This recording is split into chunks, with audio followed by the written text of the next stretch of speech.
Facts Concerning the Case of the Late Arthur Jermyn and His Family by H P Lovecraft. Read by Robin Hearn.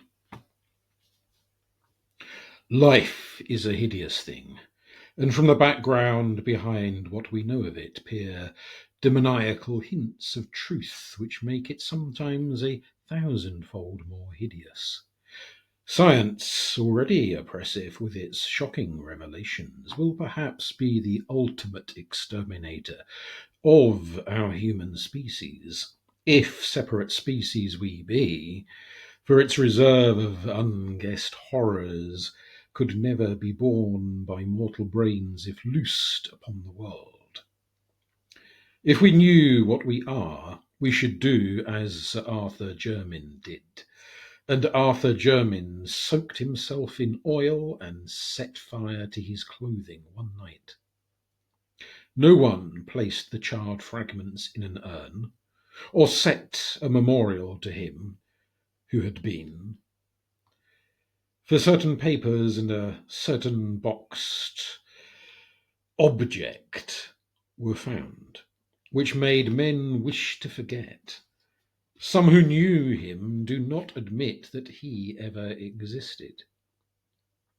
Arthur Jermyn went out on the moor and burned himself after seeing the boxed object which had come from Africa.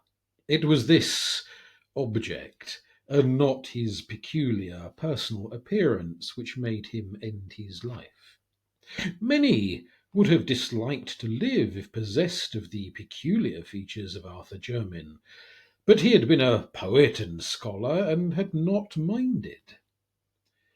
Learning was in his blood, for his great-grandfather, Sir Robert Jermyn, Baronet, had been an anthropologist of note, whilst his great-great-great-grandfather, Sir Wade Jermyn, was one of the earliest explorers of the Congo region, and had written eruditely of its tribes, animals, and supposed antiquities. Indeed, old Sir Wade had possessed an intellectual zeal amounting almost to a mania, his bizarre conjectures on a prehistoric white Congolese civilization earning him much ridicule when his book, Observations on the Several Parts of Africa, was published. In 1765, this fearless explorer had been placed in a madhouse at Huntingdon. Madness was in all the Jermyns, and people were glad there were not many of them. The lion put forth no branches, and Arthur was the last of it. If he had not been, one cannot say what he would have done when the object came. The Jermyns never seemed to look quite right.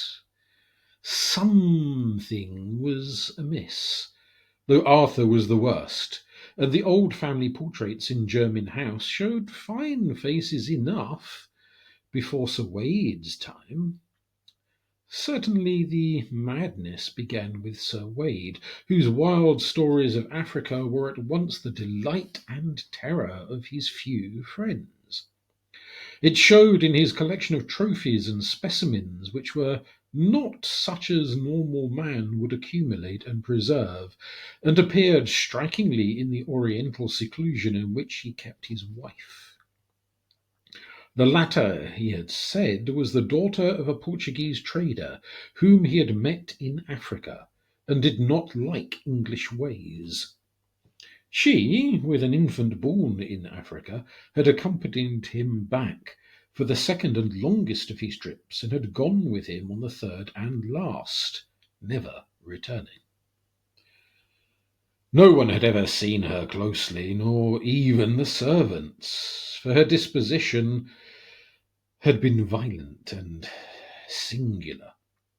During her brief stay at Jermyn House, she occupied a remote wing and was waited on by her husband alone.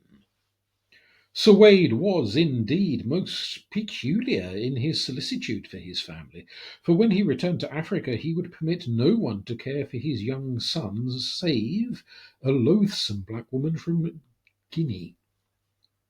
Upon coming back after the death of Lady Jermyn, he himself assumed complete care of the boy. But it was the talk of Sir Wade, especially when in his cups, which chiefly led his friends to deem him mad.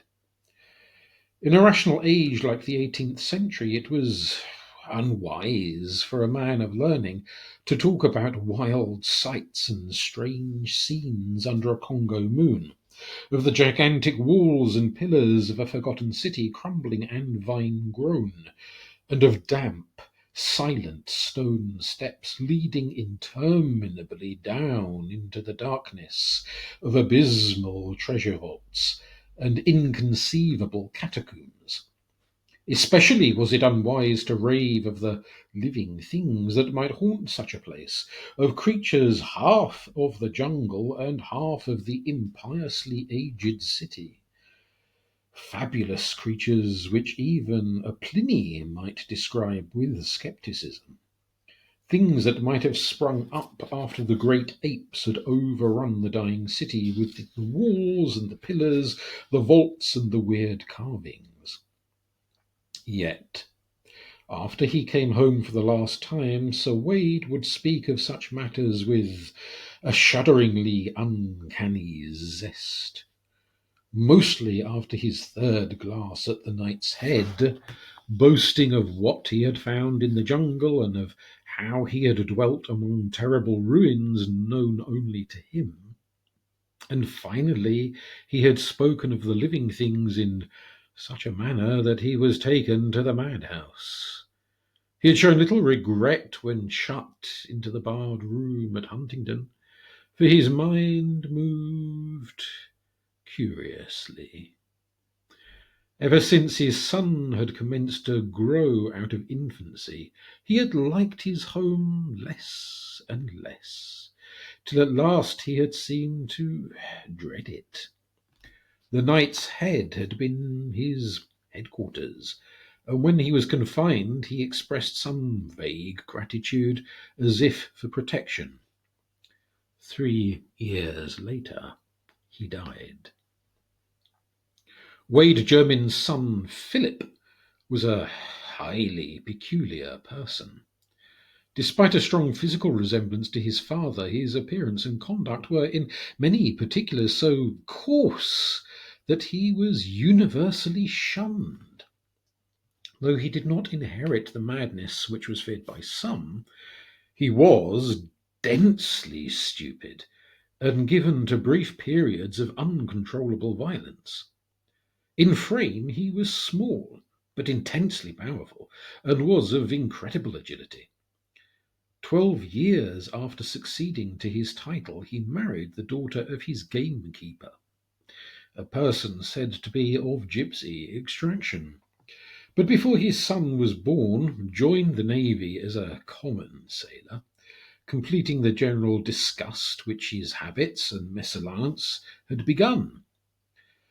After the close of the American War, he was heard of as a sailor on a merchantman in the African trade, having a kind of reputation for feats of strength and climbing, but finally disappearing one night as his ship lay off the Congo coast.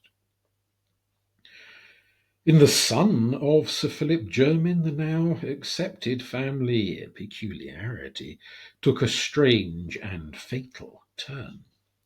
Tall and fairly handsome, with a sort of weird Eastern grace, despite certain slight oddities of proportion, Robert Jermyn began life as a scholar and investigator.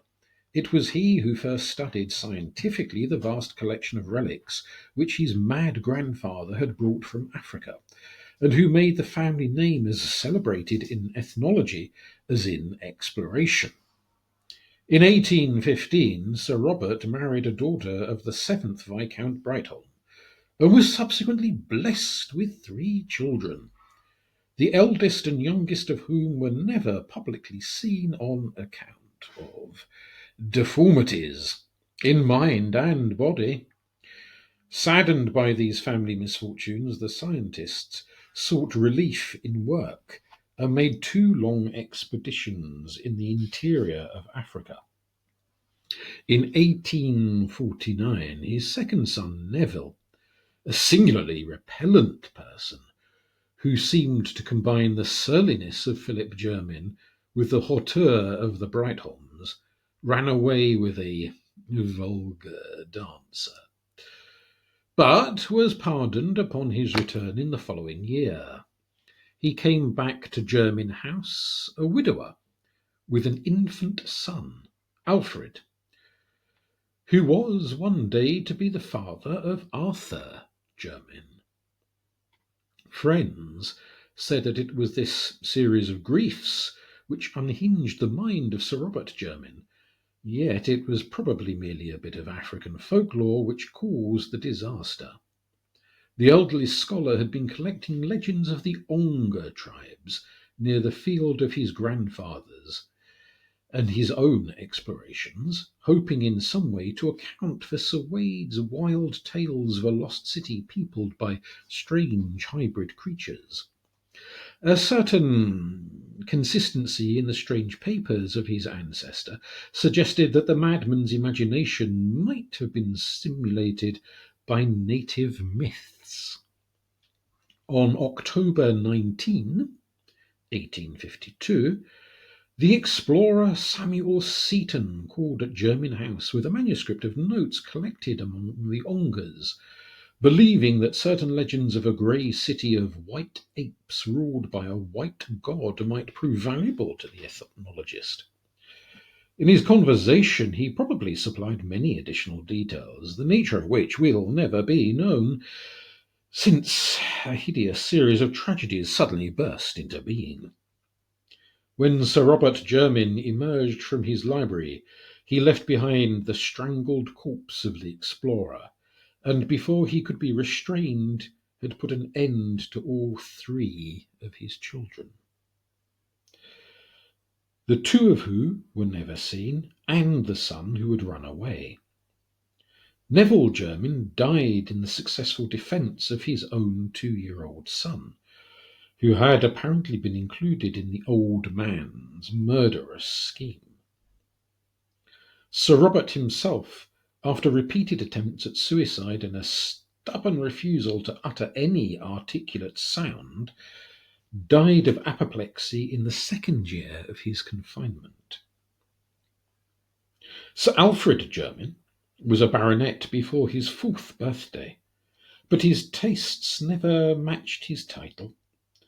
At 20, he had joined a band of music hall performers, and at 36 had deserted his wife and child to travel with an itinerant American circus. His end was very revolting. Among the animals in the exhibition with which he travelled was a huge bull of gorilla of lighter colour than the average, a surprisingly tractable beast of much popularity with the performers. With this gorilla, Alfred Jermyn was singularly fascinated, and on many occasions the 2 would eye each other for long periods through the intervening bars. Eventually Jermyn asked and obtained permission to train the animal, astonishing audiences and fellow performers alike with his success. One morning in Chicago, as the gorilla and Alfred Jermyn were rehearsing an exceedingly clever boxing match, the former delivered a blow of more than usual force, hurting both the body and dignity of the amateur trainer. Of what followed, members of the greatest show on earth do not like to speak. They did not expect to hear Sir Alfred Jermyn emit a shrill, inhuman scream, or to see him seize his clumsy antagonist with both hands, dash it to the floor of the cage, and bite fiendishly at its hairy throat. The gorilla was off its guard, but not for long. and before anything could be done by the regular trainer, the body which had belonged to a baronet was past recognition. Arthur Jermyn was the son of Sir Alfred Jermyn, and a music-hall singer of unknown origin. When the husband and father deserted his family, the mother took the child to Jermyn House, where there was none left to object to her presence. She was not without notions of what a nobleman's dignity should be, and saw to it that her son received the best education which limited money could provide. The family resources were now, sadly, slender, and Jermyn House had fallen into woeful disrepair. But young Arthur loved the old edifice and all its contents. He was not like any other Jermyn who had ever lived, for he was a poet and a dreamer. Some of the neighbouring families who had heard tales of old Sir Wade Jermyn's unseen Portuguese wife declared that her Latin blood must be showing itself. But most persons merely sneered at his sensitiveness to beauty, attributing it to his music-hall mother, who was socially unrecognised. The poetic delicacy of Arthur Jermyn was the more remarkable because of his uncouth personal appearance. Most of the Jermyns had possessed a subtly odd and repellent cast, but Arthur's case was very striking.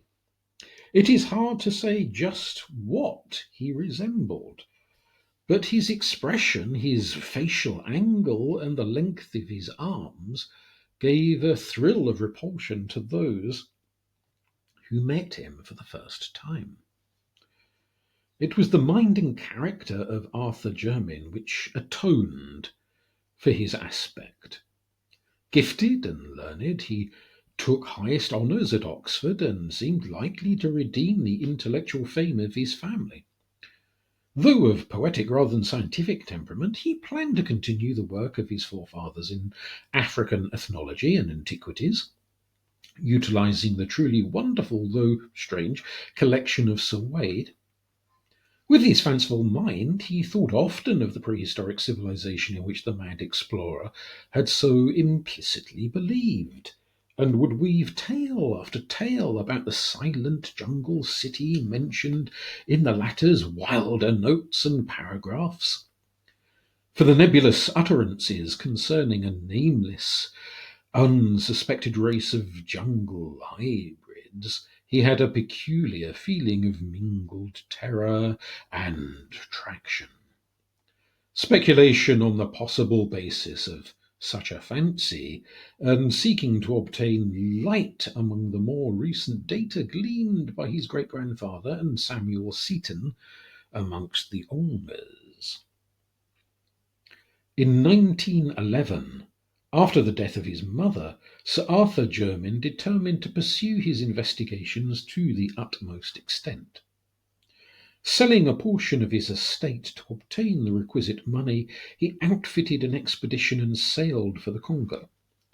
Arranging with the Belgian authorities for a party of guides, he spent a year in the Onga and the Kaleri country, finding data beyond the highest of his expectations. Among the Kaleris was an aged chief called Mwanu, who possessed not only a highly retentive memory, but a singular degree of intelligence and interest in old legends. This ancient confirmed every tale which Jermyn had heard, adding his own account of the stone city and the white apes as it had been told to him. According to Mwanu, the grey city and the hybrid creatures were no more, having been annihilated by the warlike Nabungus many years ago. This tribe, after destroying most of the edifices and killing the live beings, had carried off the stuffed goddess which had been the object of their worship. The white ape goddess, which the strange beings worshipped, and which was held by Congo tradition to be the form of one who had reigned as a princess among those beings. Just what the white ape-like creatures could have been, Mwanu had no idea, but he thought they were the builders of the ruined city. Jermyn could form no conjecture, but close questioning obtained a very picturesque legend of the stuffed goddess. The ape princess, it was said, became the consort of a great white god who had come out of the west. For a long time they had reigned over the city together, but when they had a son, all three went away. Later the god and the princess had returned, and upon the death of the princess, her divine husband had mummified the body and enshrined it in a vast house of stone where it was worshipped. Then he had departed alone. The legend here seemed to present three variations. According to one story, nothing further happened save that the stuffed goddess became a symbol of supremacy for whatever tribe might possess it. It was for this reason that the Nabangas carried it off. A second story told of the god's return and death at the feet of his enshrined wife. A third told of the return of the son, grown to manhood, or apehood, or godhood, as the case might be, yet unconscious of his identity.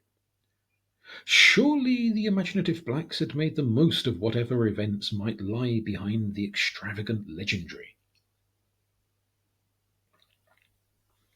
Of the reality of the jungle city described by old Sir Wade Arthur Jermyn, had no further doubt, and was hardly astonished when early in 1912 he came upon what was left of it.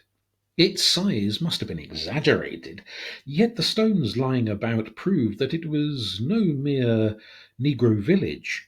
Unfortunately, no carvings could be found, and the small size of the expedition prevented operations toward clearing the one visible passageway that seemed to lead down into the system of vaults which Sir Wade had mentioned.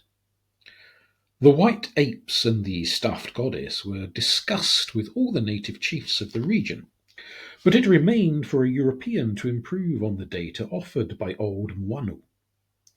Monsieur Verhaeren, Belgian agent at a trading post on the Congo, believed that he could not only locate but obtain the stuffed goddess, of which he had vaguely heard, since the once mighty Nabangus were now the submissive servants of King Albert's government, and with but little persuasion could be induced to part with the gruesome deity they had carried off.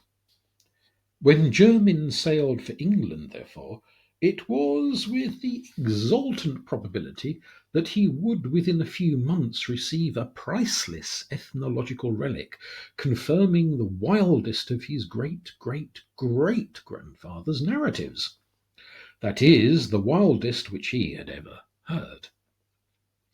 Countrymen near Jermyn House had perhaps heard wilder tales handed down from ancestors who had listened to Sir Wade around the tables of the Knight's Head. Arthur Jermyn waited very patiently for the expected box from Monsieur Verhaeren, meanwhile studying with increased diligence the manuscripts left by his mad ancestor. He began to feel closely akin to Sir Wade, and to seek relics of the latter's personal life in England, as well as of his African exploits. Oral accounts of the mysterious and secluded wife had been numerous, but no tangible relic of her stay at Jermyn House remained. Jermyn wondered what circumstance had prompted or permitted such an effacement, and decided that the husband's insanity was the prime cause. His great-great-great-grandmother, he recalled, was said to have been the daughter of a Portuguese trader in Africa.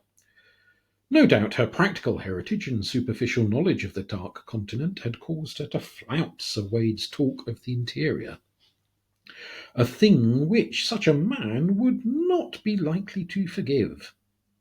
She had died in Africa, perhaps dragged thither by a husband determined to prove what he had told.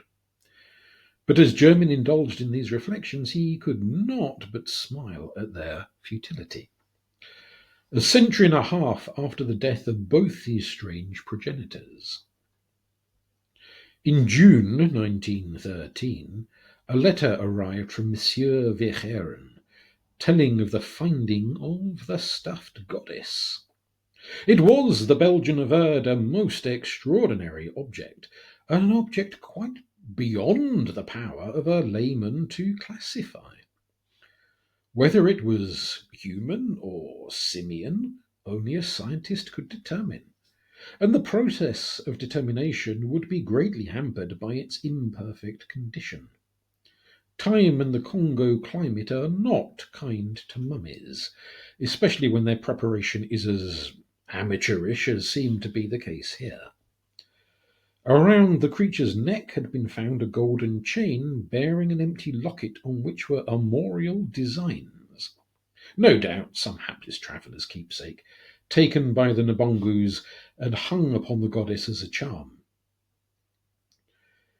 In commenting on the contour of the mummy's face, Monsieur Verhaeren suggested a whimsical comparison, or rather expressed a humorous wonder just how it would strike his correspondent, but was too much interested scientifically to waste many words in levity. The stuffed goddess, he wrote, would arrive, duly packed, about a month after receipt of the letter. The boxed object was delivered at Jermyn House on the afternoon of August 3, 1913, being conveyed immediately to the large chamber which housed the collection of African specimens as arranged by Sir Robert and Arthur. What ensued can best be gathered from the tales of servants, and from things and papers later examined. Of the various tales, that of aged Soames, the family butler, is most ample and coherent. According to this trustworthy man, Sir Arthur Jermyn dismissed everyone from the room before opening the box, though the distant sound of hammer and chisel showed that he did not delay the operation. Nothing was heard for some time. Just how long Soames cannot exactly estimate, but it was certainly less than a quarter of an hour later that the horrible scream, undoubtedly in Jermyn's voice, was heard. Immediately afterwards Jermyn emerged from the room, rushing frantically towards the front of the house as if pursued by some hideous enemy. The expression on his face, a face ghastly enough in repose, was beyond description. When near the front door, he seemed to think of something and turned back in his flight, finally disappearing down the stairs to the cellar. The servants were utterly dumbfounded and watched at the head of the stairs, but their master did not return. A smell of oil was all that came up from the regions below.